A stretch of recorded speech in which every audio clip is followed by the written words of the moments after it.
कि जो वज़ाइफ हैं वो वज़ाइफ जो मैं टीवी पे बताता हूँ किसी के पूछने पे उमूमी होते हैं।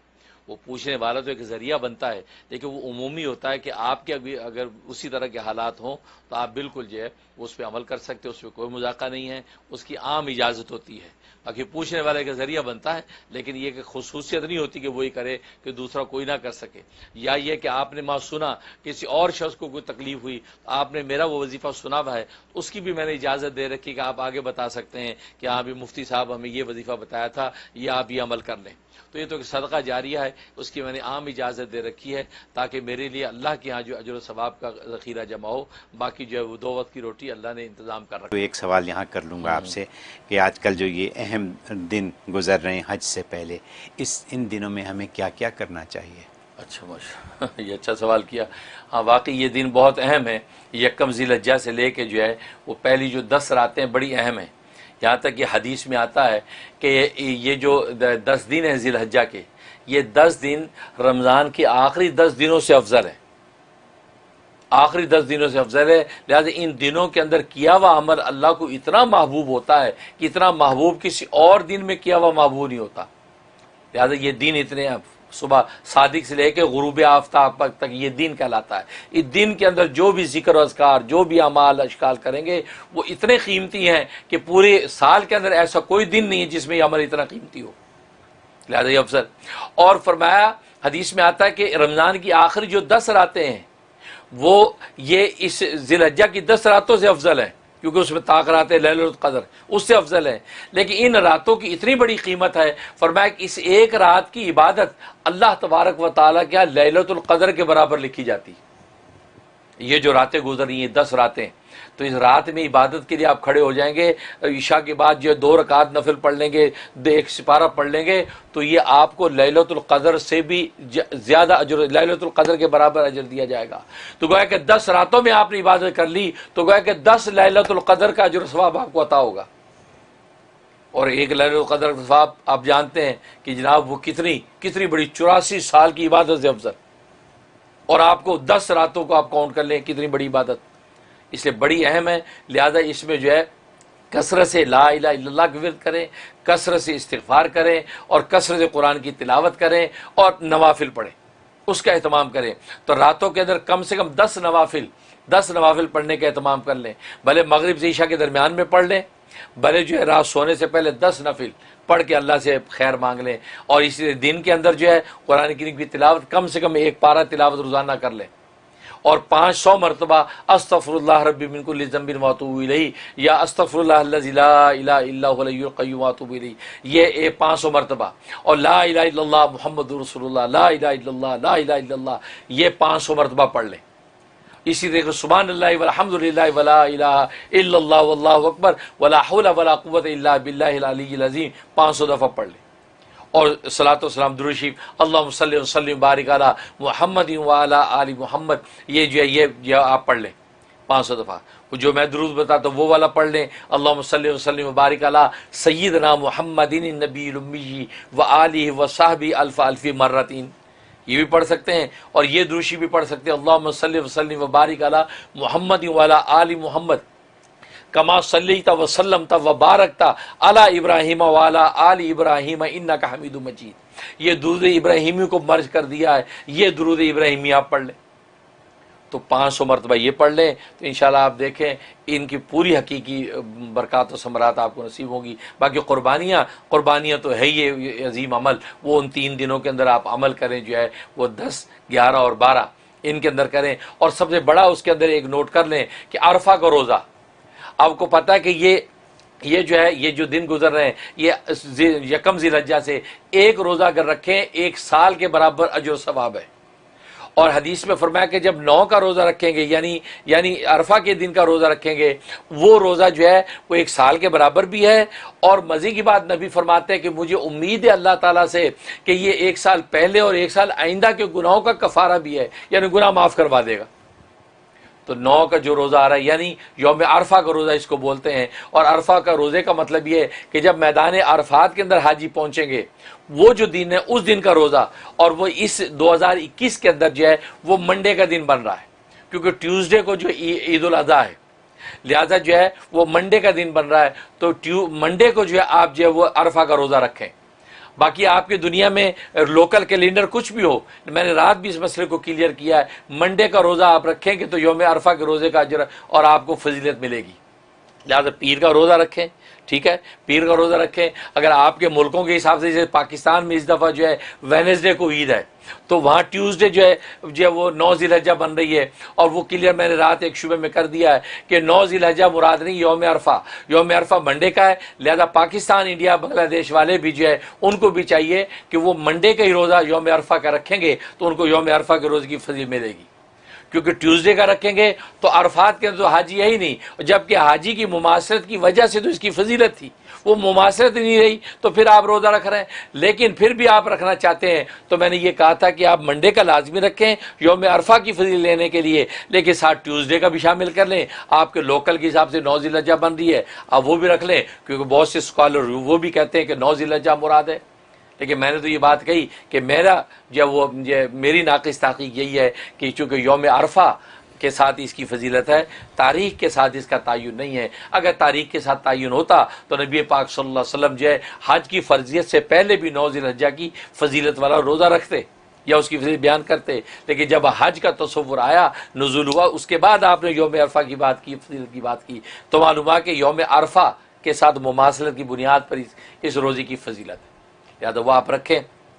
और उसके अलावा जो है बाकी कुर्बानियाँ, अब आगे एक और तकबीरात तशरीक का मसला समझ लें कि 9 ज़िलहज्जा जो होगा, 9 ज़िलहज्जा की फजर से लेके 13 ज़िलहज्जा की असर तक हर फ़र्ज़ नमाज का सलाम फेरने के बाद एक मरतबा बुलंद आवाज़ से तकबीरात तशरीक कहना वाजिब।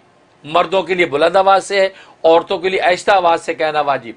अल्लाहु अकबर, ला इलाहा इल्लल्लाह, अल्लाहु अकबर वलिल्लाहिल हम्द, एक मरतबा बुलंद आवाज़ से, फिर बाकी जो कहना हुआ, फिर बाकी 2 मरतबा कहना जो है ये सुन्नत है।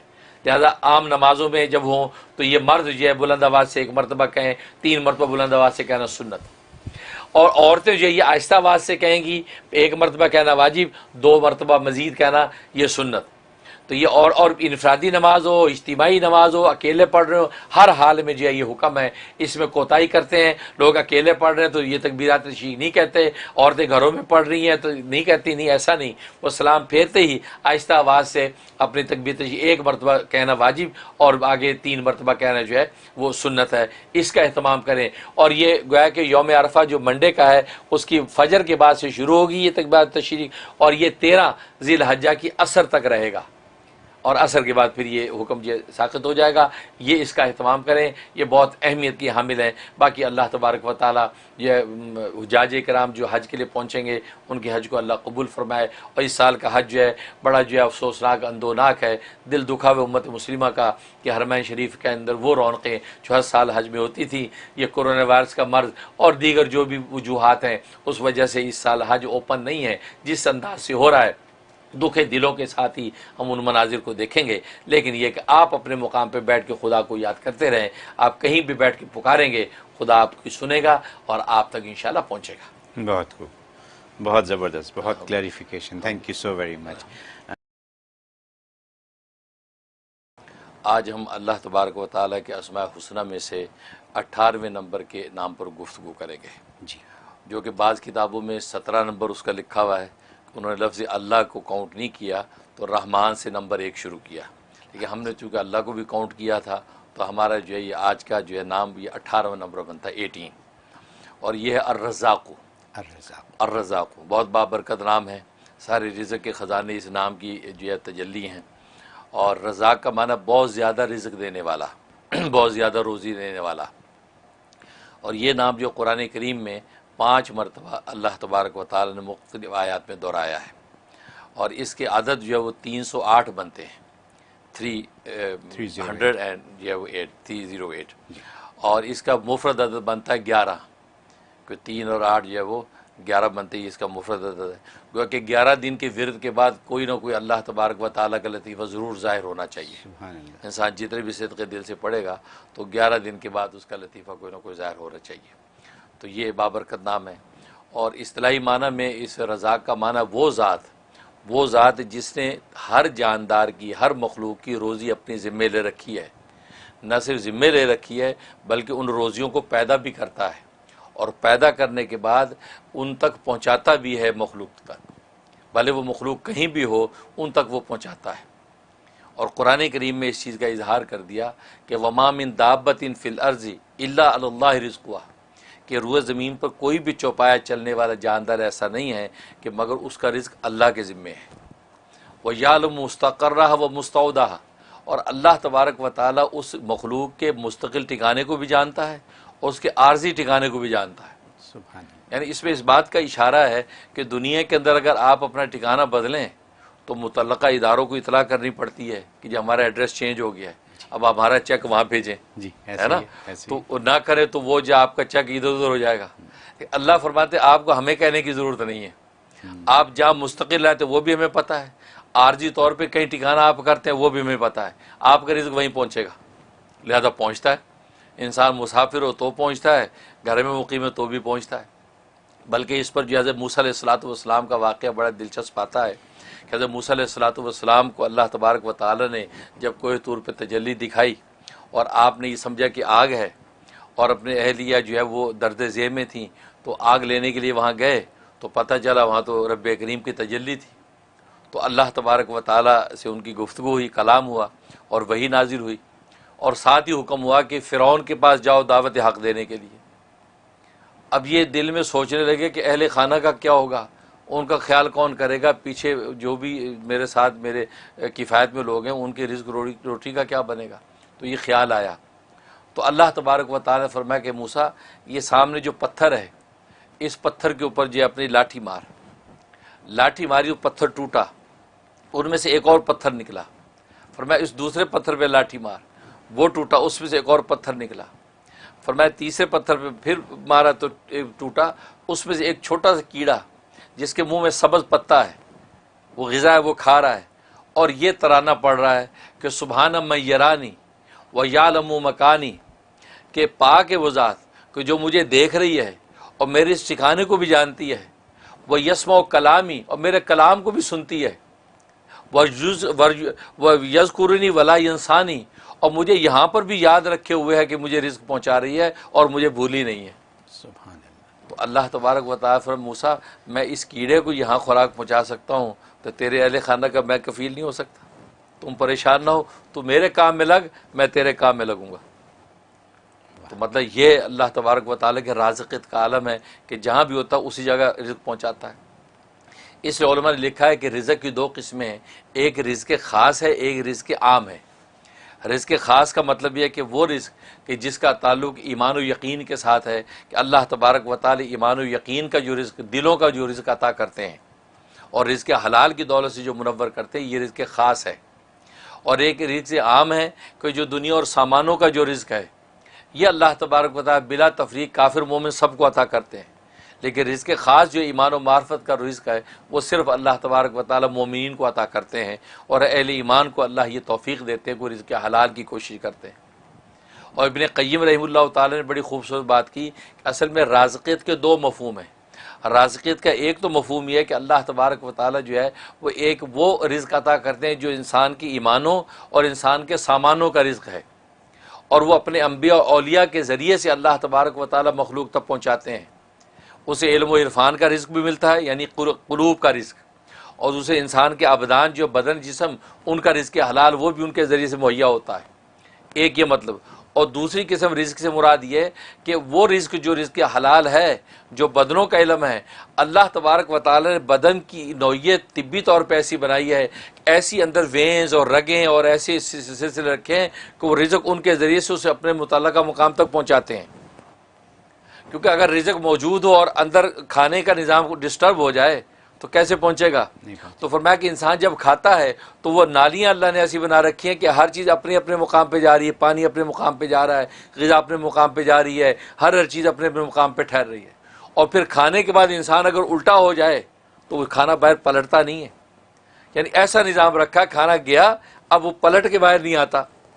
फरमाया ये जो दूसरा रिज़्क़ का मफ़हूम है कि अल्लाह ना सिर्फ खिला देता है बल्कि खिलाने के बाद वो उसको अपने अपने मुकाम पर पहुंचा देता है और उसके अच्छे और नेक असरात ज़ाहिर करता है। ये अल्लाह तबारक व तआला की राज़िकियत है जो किसी दूसरी ज़ात को हासिल नहीं है।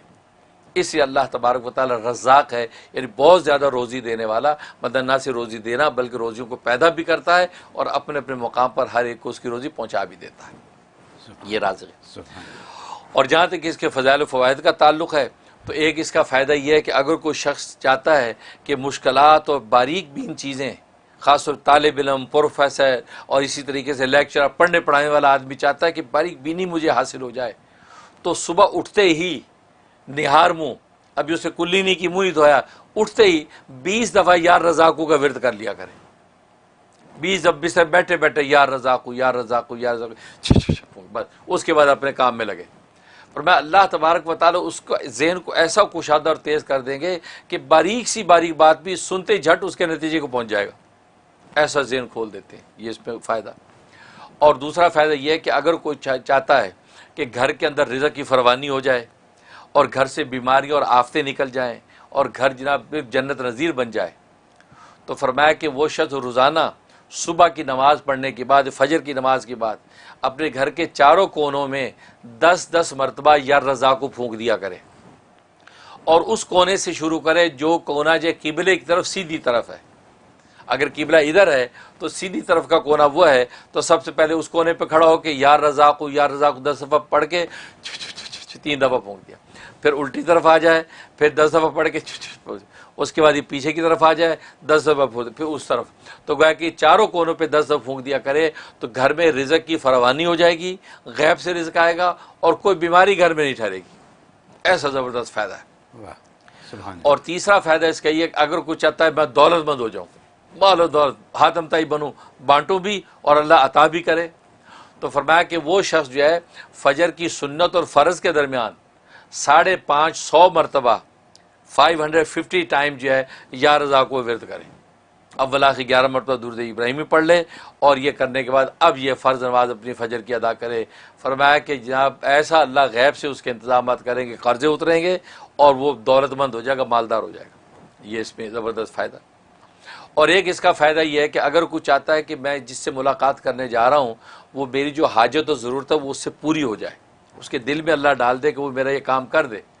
फरमाया कि जब उसके पास पहुँचे तो 17 मरतबा 17 टाइम या रज़ा को पढ़ के और उसके अपनी दरख्वास्त पेश कर दे तो अल्लाह तबारक व तआला उसके ज़रिए से इसकी ज़रूरत पूरी कर देंगे और किसी किस्म की कोई रुकावट नहीं आएगी। और एक फ़ायदा ये है कि अगर जो है ये चाहता है कि अल्लाह तबारक व तआला क्या कोई ख़ास मकाम और क़ुर्ब मुझे हासिल हो जाए, ज़ाहिर हर बंदे की ख्वाहिश होती है, तो फिर मैं तन्हाई में बैठ के, वहाँ ना कोई बच्चा हो ना कोई बड़ा हो, अकेले तन्हाई में बैठ के 1000 मरतबा पूरी यकसुई के साथ या रज़ाक़ू का विर्द करे और अल्लाह से मकाम ख़ास मांग ले। फरमाया कि अभी एक चिल्ला पूरा नहीं होगा तो अल्लाह तबारक व तआला अपना ख़ास क़ुर्ब उसको अता कर देंगे और वो महसूस करेगा। ये ज़बरदस्त फ़ायदा।